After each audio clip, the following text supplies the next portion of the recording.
बारे में बात करेंगे. So let us begin with the second part. So first topic is Naxalism.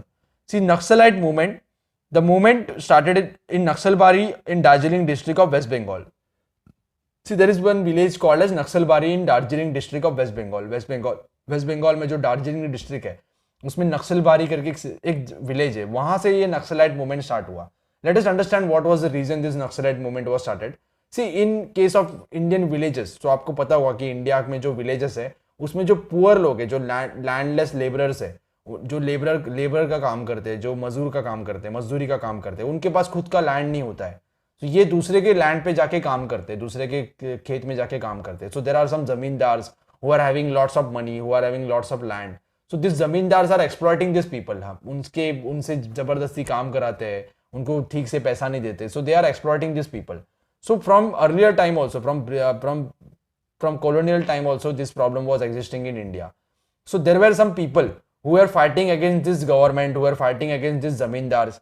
So they came together and they formed a organization. उन्होंने एक organisation बनाया, एक मूवमेंट स्टार्ट किया. ये मूवमेंट क्या था कि सभी को इक्वल स्टेटस चाहिए और ये जो जमींदार उनको एक्सप्लॉइट करते हैं उनको हटा के हमने ये जो लैंड है ये सभी के बीच में इक्वली डिस्ट्रीब्यूट कर देंगे. जो पुअर है उनको भी लैंड मिलेगा. See this movement was good, the intentions were good, but that movement took a violent step.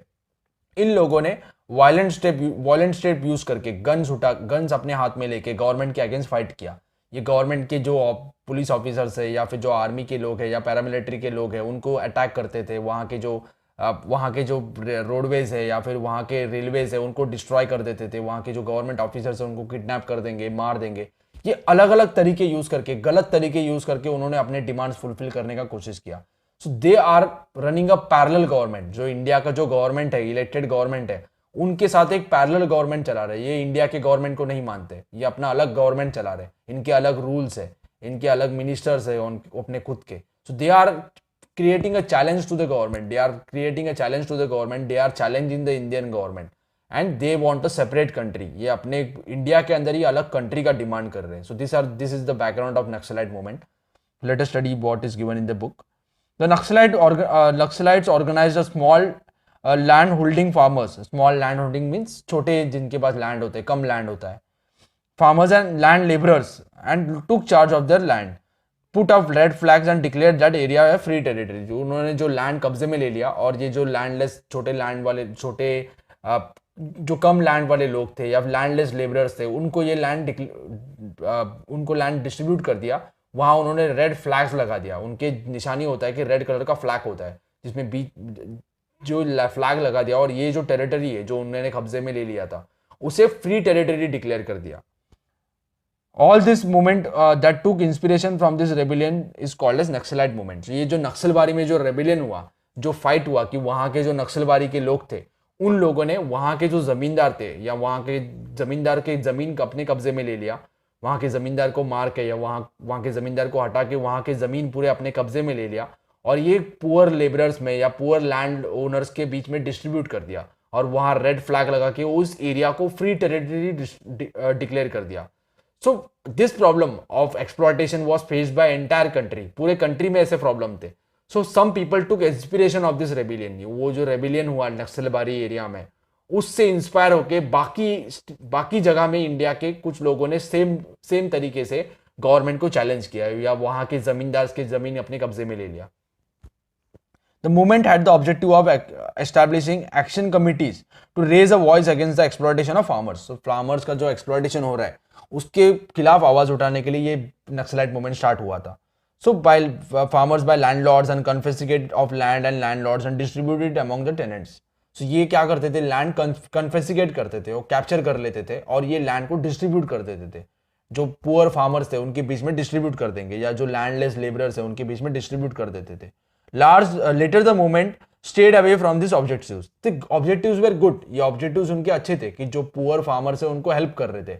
But that objectives were changed. उन्होंने अपने objectives change कर दिया. So they started to doing terrorism. They took the path of terrorism. To prevent any government schemes, they were not allowing government to start their schemes. And welfare policies from reaching the common people. So government भी कुछ schemes चला रहा है. Government अगर वो land labourers को अगर जमीन देना चाहता है या वहाँ वाटर अवेलेबल करके देना चाहता है, रोड्स बनाना चाहता है, रेलवेज बनाना चाहता है, तो ये जो गवर्नमेंट के स्कीम है उनको वो अपोज कर रहे थे. अगर रोड बना दिया तो रोड का काम रोक देते थे, या रेलवेज बना दिया तो रेलवे को ट्रैप बॉम्ब लगा के डिस्ट्रॉय कर देते थे रेलवे ट्रैक्स को. So they were stopping the government, they were challenging the government, then they were using violent means, terrorist means to stop this government machinery. The Naxalite started a parallel system by rejecting the democratic system. So democratic government है हमारा, उससे challenge कर रहे थे. उन्होंने parallel system चालू कर दिया था. जैसे हमारा गवर्नमेंट है उसके अगेंस्ट एक नया गवर्नमेंट बना दिया था. This made a Naxalism a serious challenge to the internal security of India. ये लोग हमारे कंट्री में ही हम गवर्नमेंट को चैलेंज कर रहे हैं. So this is the serious threat to the security of India. The movement was mainly located in West Bengal. Later the movement spread to East Godavari district in Andhra Pradesh, parts of Visakhapatnam, Karimnagar in Telangana, Adilabad, Bastar is in Chhattisgarh, then Rajandanggaon and Sukma in Chhattisgarh, Gadchiroli in Maharashtra, Bandara, Gadchiroli, Chandrapur in Maharashtra, Balaghat and Mandala in Madhya Pradesh, Koraput in Odisha. So majorly ये जो area है ये tribal area है, ये जो जंगल वाला सब area है या ट्राइबल एरिया है. तो इस एरिया में नक्सलाइट मूवमेंट बहुत स्ट्रांग है. यहाँ नक्सलाइट मूवमेंट बहुत, they are, this Naxal leaders are very strong. In order to maintain their influence, the Naxalite established a organisation called as people liberation guerrilla army, और PLGA. इन्होंने खुद का आर्मी बना दिया. So this conflict is still going on. So even today this conflict is going on. Even today this government of India or Indian military, not Indian military, Indian paramilitary forces like SRPF, CRPF, there is some effort, there are many efforts that were taken by people. पूरे तरीके से वहाँ हमें success नहीं मिला है. Even today some parts of India there are people who are challenging our government. So next we will talk about communalism. See, communalism is a serious threat to the unity of India. See, communalism is a thinking that one religion is superior to other religion. जैसे हमारे यहाँ बहुत सारे religion के लोग रहते हैं. जैसे हिंदू रिलीजन है, इस्लाम है, या मुस्लिम रिलीजन है, या फिर क्रिश्चियनिटी है, सिख्स है, जैन है, जीव्स है, ये सभी लोग इंडिया में रहते हैं. सो कम्युनलिज्म में क्या करते हैं, हम लोगों को या सोसाइटी को रिलीजन के हिसाब से डिस्ट्रीब्यूट कर देते हैं. लोगों के बीच में झगड़े लगा देते हैं, लोगों के बीच में फाइट कर देते हैं या राइट्स हो जाते हैं. So we are dividing the society on the basis of religion के हिसाब से हम सोसाइटी को डिवाइड कर रहे हैं. जैसे मुस्लिम्स एक ग्रुप में जाएंगे, हिंदूज एक ग्रुप में चले जाएंगे, और एक दूसरे के बीच में हम उनके बीच में फाइट लगा देंगे. So we are thinking that my religion is superior to other religion. मेरा रिलीजन है दूसरे रिलीजन से ज्यादा सुपीरियर है, ज्यादा बड़ा रिलीजन है, ज्यादा पावरफुल रिलीजन है. So I am treating other people as inferior. So ये हम इंफीरियर ट्रीट कर रहे हैं. तो ये कम्युनल आइडियोलॉजी है. See, communalism emergence out of narrow religious pride. See, हमारा रिलीजन के बारे में हम बहुत गर्व करते हैं, ये गर्व अच्छा नहीं है. So narrow religious pride. The British sowed the seeds of communalism in our country. So they divided the country into Hindus and Muslims. See, people of different religions have happily lived together since many centuries in India. There is nothing wrong in people of different religions living together in country while being duly proud of their own religion. See, suppose I am feeling that I am proud as a Hindu or I am proud as a Muslim, then it is okay. There is nothing wrong in that. See, we will be proud about our religion. But the problem comes when we think that my religion is only religion that is superior. मतलब मेरा religion superior है, लेकिन बाकी के religion अच्छे नहीं है. ऐसा हमारा अगर thinking रहा तो that is wrong. If I am thinking that my religion is great, that is okay. But I should not say that other religions are not good. Only my religion is great. That is wrong. So all the religions are equal. If you are having that thinking that all the religions are equal, I love my religion. I am proud as a Hindu or I am proud as a Muslim. That is okay. But I should not think that other religions are not good. दूसरे religion अच्छे नहीं है. ऐसा अगर हमारा thinking होगा तो हम क्या करेंगे, दूसरे लोगों को equal treatment नहीं देंगे.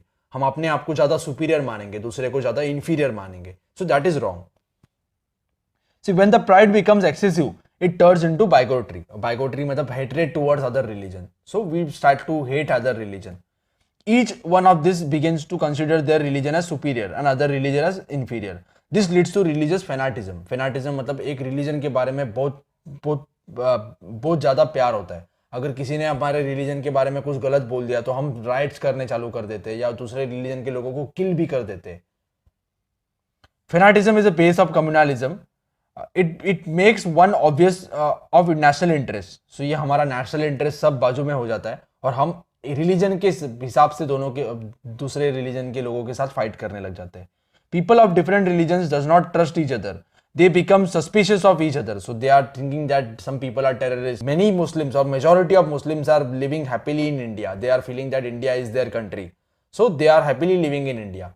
कुछ पार्ट्स होंगे, जैसे हिंदूज में भी कुछ पार्ट्स है जो चाहते हैं कि मुस्लिम्स इंडिया में नहीं रहना चाहिए, उनको बाहर भेज देना चाहिए. जैसे आपने न्यूज़पेपर में या फिर आपने टेलीविजन में देखा होगा, they are telling that Muslim should go to Pakistan. That is wrong.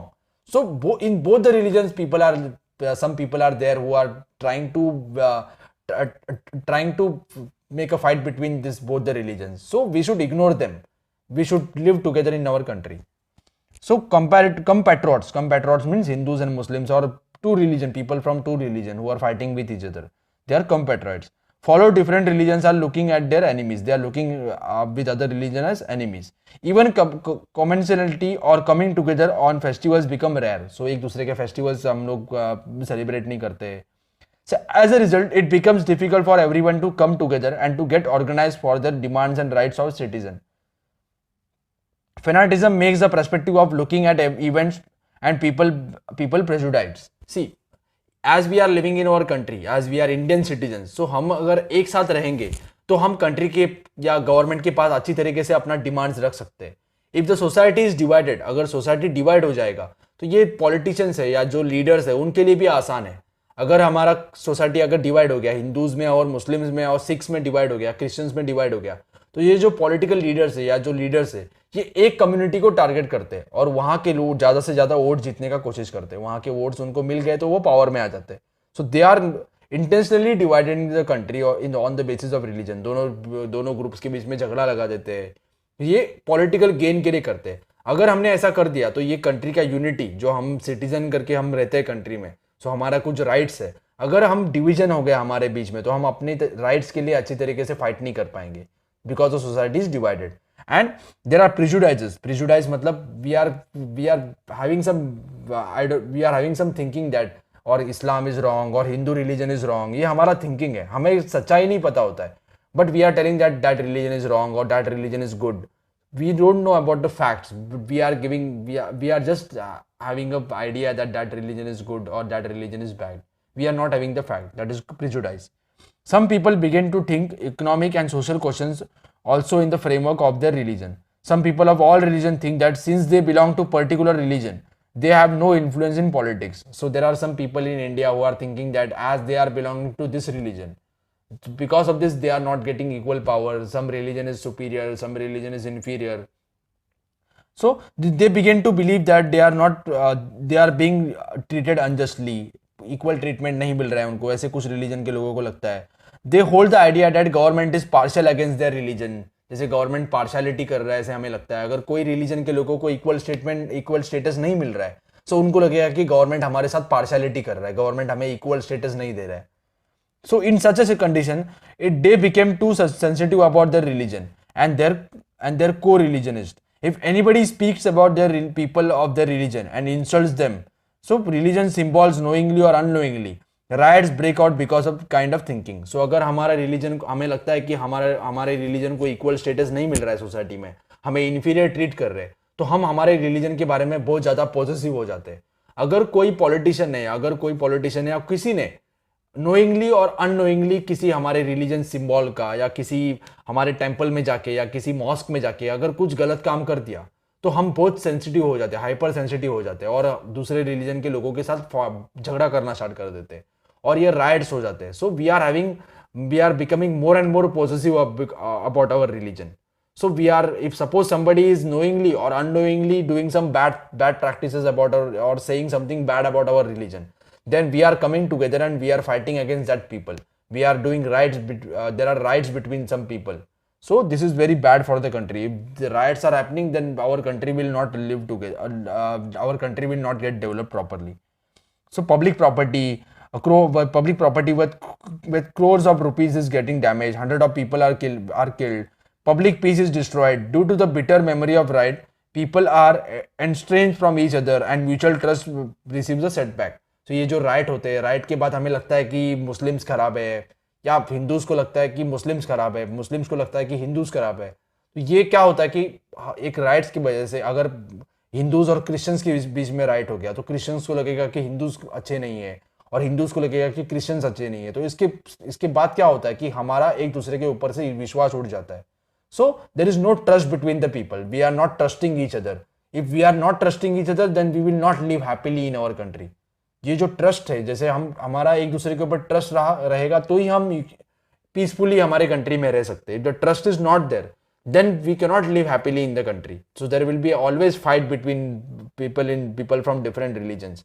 So if you want to live together, then we should establish peace between us. हमारे बीच में अगर शांति रहेगा या पीस रहेगा, then only we can live together. And if people are living together or people are living happily in the country, then the country will get developed. So trust between the people is the basis of coexistence. अगर हम एक दूसरे को coexist करना है, रहना है, तो एक दूसरे के ऊपर ट्रस्ट होना चाहिए. If trust breaks, social unity receives a blow.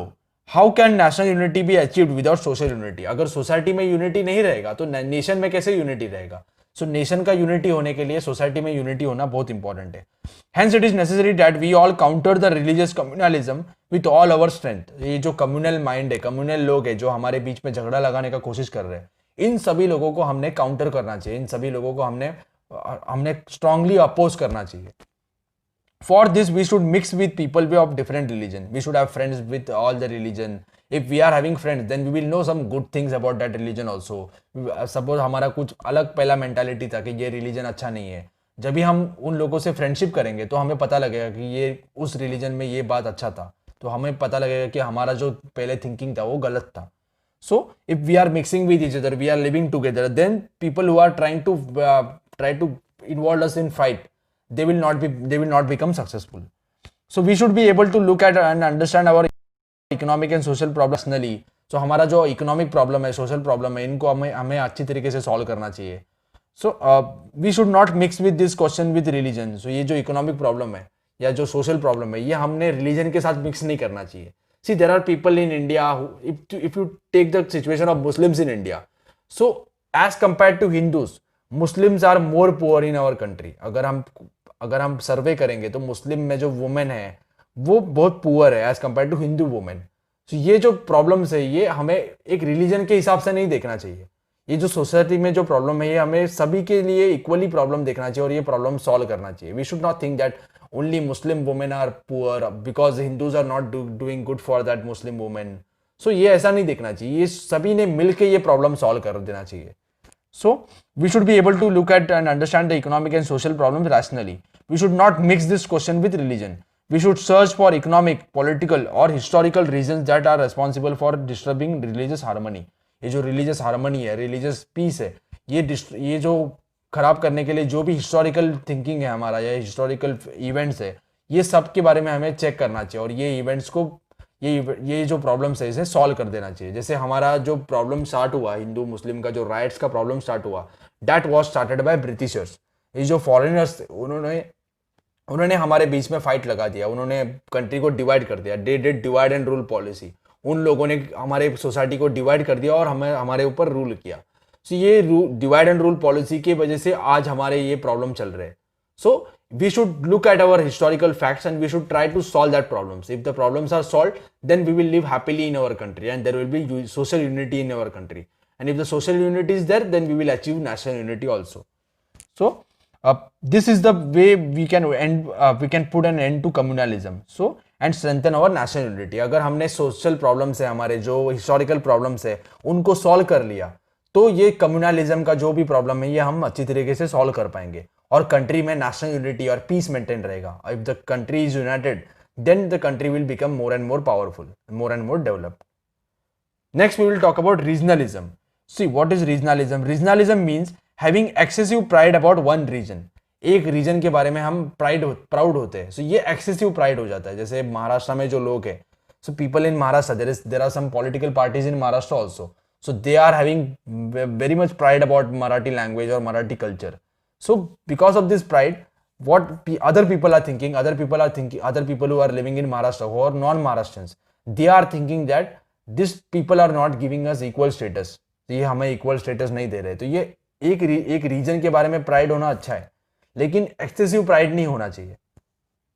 So it is one thing that to introduce oneself as Bengali और मराठी पर्सन, जो भी हम एक दूसरे को इंट्रोड्यूस करते हैं, so we don't introduce like we are Indians, we are introducing that we are Tamil, so we are Bengalis, we are Marathi और we are Gujaratis.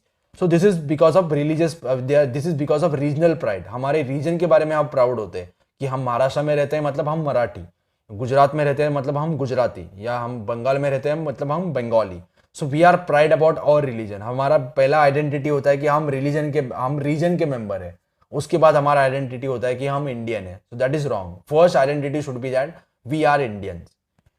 So I am अब सुपीरियर टू अदर। सो इसके बाद क्या होता है कि हम एक दूसरे को सुपीरियर या इंफीरियर ट्रीट करते हैं। सो पीपल इन महाराष्ट्र और Marathis will think that people from other parts of India are inferior, we are more superior. People from other parts of India will think that we are superior, other states are inferior. तो इन states के बीच में भी fight चालू हो जाता है, या इन states के बीच में भी competition चालू होता है। So it can be termed as excessive regional pride. The love for one's province turns morbid due to this kind of excessive regional pride. So ये regional pride ज़्यादा से ज़्यादा हो जाता, तो love for one region or one province turns morbid due to kind of excessive regional pride. It is natural to feel love for one's province, but it should not become abnormal. So हमारे अगर province के बारे में हमें प्यार है, हमें गर्व है, that is okay, but that should not become abnormal. So हमें ऐसा नहीं लगना चाहिए कि हमारा रीजन ही ज़्यादा डेवलप है, दूसरा रीजन अच्छा नहीं है, सो दूसरा रीजन के लोग इंफीरियर है, हम लोग ज़्यादा सुपीरियर है। So that is wrong. Regionalism thrives on regional imbalance in development. In post-independence period, some states achieved more progress while some states remained backward. See, regional imbalance है हमारे कंट्री में। रीजनल इम्बैलेंस मतलब जो हमारे कुछ states से ज्यादा develop है, कुछ स्टेट्स कम डेवलप है। सो ये इम्बैलेंस है, there is no balance between the development. So because of this regionalism occurs. जो ज्यादा डेवलप है वो ज्यादा अपने आप को ज्यादा सुपीरियर मानते हैं, जो कम डेवलप है वो अपने आप को, उन लोगों को वो इंफीरियर मानते हैं। So for example states like Maharashtra, Gujarat, Punjab, Tamil Nadu developed economically and industrially. तो ये जो स्टेट्स है ये इकोनॉमिकली डेवलप्ड है। Whereas states like Odisha, Bihar, Assam remained undeveloped और economically and industrially undeveloped. Economic development and reforms are foundation of progress. As a result, the states that develop economically can also achieve progress in these areas like education, health, culture. तो जो states developed है, जिस states के पास पैसा है वो education में या health care में या culture में ज़्यादा invest करेगा. So because of this, the country or the state that is more developed, that will have good education, people will be more educated, people will get good health facilities, the culture of that area will be preserved properly. The states which do not have are not developed in this manner remain backward in education, civic amenities means basic amenities like toilets, like drinking water, like health, etc. So the opportunities of development available to people in developed states are not possible for people in backward states. So backward states के लोगों को facilities नहीं मिलता है जो developed state के लोगों को मिलता है. They are harassed by problems of education, backwardness, unemployment, poverty, etc. जो महाराष्ट्र में आपने देखा होगा कि बहुत सारे लोग सब स्टेट्स से महाराष्ट्र में आते हैं या मुंबई में आते हैं, Mumbai, Pune, Nashik also. So these people are coming in our state. See why these people are coming? Because these people are not having jobs in their area. वहाँ का जो एरिया है जहाँ से लोग आते हैं उनको वहाँ जॉब अवेलेबल नहीं है, वहाँ उनको नौकरी अवेलेबल नहीं है या एम्प्लॉयमेंट अवेलेबल नहीं है. As they are not getting employment, they are coming to Maharashtra. So they are coming to, or people are going to Delhi, people are going to Punjab for jobs because they are getting jobs there. उनके पास उनके गांव में job नहीं है इसलिए वो अपने गांव छोड़ के दूसरे जगह चले जाते हैं. If we are giving jobs in their own village, then they will not come to other states or they will not come to Mumbai or Delhi or Punjab and other parts of India. So people who are living in undeveloped states or underdeveloped states, they begin to think that they are being cheated, they are being kept away from the benefits of development. Because of this, the understanding between states broken. So ये उनको लगता है कि हमें cheat कर रहा है government, हमारे ऊपर ज़्यादा ध्यान नहीं दे रहा है, हमें फैसिलिटीज नहीं मिल रहा है, we are not getting more money from central government. So because of this, these people get cheated. They think that they are getting cheated. Because of this, the understanding between states is broken. This in turn has negative impact on national unity. See, national unity जैसे हमने देखा जब भी communalism के बारे में बात कर रहे थे, तो नेशनल यूनिटी मतलब सोशल यूनिटी, सोसाइटी में यूनिटी होना चाहिए. और दूसरा एक होता है कि सभी जो स्टेट्स है कंट्री में उनको एक साथ मिलके काम करना चाहिए. They should feel that they are united together. If they are united together then only India will be united. अगर हम ऐसे बात करेंगे कि महाराष्ट्र के लोग ही ज्यादा सुपीरियर है, बाकी लोग इन्फीरियर है, या पंजाब के लोग बात करेंगे कि पंजाब के लोग ज्यादा सुपीरियर है, दूसरे लोग इन्फीरियर है, ये हम एक दूसरे के बीच में इक्वालिटी नहीं होगा. So we will treat that we are superior और other are inferior. So there will be no equality in our country. So if there is no equality, there will be no national unity or national equality in our country. So this in turn has negative impact on national unity. The economic imbalance has endangered this understanding needs to be set right. So ये जो economic imbalance है, economic imbalance मतलब एक region ज़्यादा develop है, दूसरा region कम develop है. ये जो economic imbalance है, balance नहीं है, imbalance है. So this should be solved. Our government make effort to in this direction. So regionalism can affect developed as well as developing countries. So जो underdeveloped states है वहाँ भी regionalism के वजह से problem होता है. The people of developed countries or developed states begin to believe that they are superior due to their superior history, culture. Hence they have developed that much. They begin to look down among the people of underdeveloped region. They are not willing to share the benefits of developed to backwards region. So ये उनके जो development का benefits है ये backward लोगों को नहीं देना चाहते. See if you see in case of Mumbai. सी मुंबई का अलग प्रॉब्लम है. मुंबई में बहुत सारे लोग आ गए. मुंबई का जो कैपेसिटी था वो खत्म हो गया. उसके ऊपर ज्यादा लोग आ गए. So there is problem in Mumbai. So because of this we are there are some political parties who are telling that other people from other state should not come in Mumbai. So because there are some other issues also of Mumbai. See Mumbai का जो capacity था वो खत्म हो गया. उसके बाहर अभी लोग रहना चालू कर दिए. But if there is some state that can accommodate more people, वो अगर दूसरे लोगों को अकोमोडेट कर सकते हैं तो उन्होंने करना चाहिए. क्योंकि वहां की दूसरे जगह से जो लोग आते हैं वो वहां यहाँ आके मेहनत से काम करते हैं और वो पैसा कमाते हैं. So they should accommodate them. But there are some people who are not giving them jobs. They are telling that job should be given to local people only. Job should not be given to other people. तो ये दूसरे लोगों को inferior treat कर रहे हैं, अपने आप को सुपीरियर ट्रीट कर रहे हैं. So that is wrong. So they try to unnecessarily glorify local tradition. So अपने जो लोकल ट्रेडिशन है उनको ग्लोरीफाई करते हैं, बताते कि हमारे जो ट्रेडिशन है बहुत सुपीरियर है, तुम लोग बाहर से आ गए हो तो तुम्हें इक्वल स्टेटस नहीं देंगे हम. So they are trying to prove their uniqueness. This leads to regionalism. It endangers national unity. The evils of regionalism can be tackled by reducing the imbalance of development. So अगर हमने imbalance है development में, जैसे एक reason ज़्यादा develop है दूसरा reason कम develop है, ये अगर हमने सॉल्व कर दिया, ये अगर हमने अच्छी तरीके से सॉल्व कर दिया, then people will be living happily in our country. जैसे जो रीजन में ज्यादा डेवलपमेंट नहीं हुआ है वहां अगर गवर्नमेंट ने ज्यादा ध्यान दिया और वहां का डेवलपमेंट कर दिया तो वहां के लोग दूसरे सिटी में नहीं आएंगे, दूसरे स्टेट्स में नहीं आएंगे, क्योंकि उनको वही जॉब अवेलेबल होगा और वो रीजन भी अच्छी तरीके से डेवलप होगा. So there will be no regional imbalance between the country. We have studied a few challenges of India that is facing. Apart from this, there are several problems like overpopulation. जैसे India में over population है. We are having more than 125 crore people living in India. So ये जो population जैसे बढ़ते ही जाएगा वैसे हमारे पास अगर फूड ग्रेन्स उतने अवेलेबल नहीं होगा या वाटर अवेलेबल नहीं होगा या जॉब्स अवेलेबल नहीं होगा तो बहुत सीरियस प्रॉब्लम हो सकता है. So there are several problems like over population, cleanliness. So we are still having people who are openly defecating. So there is good thing that the government of Narendra Modi government has done, that they have raised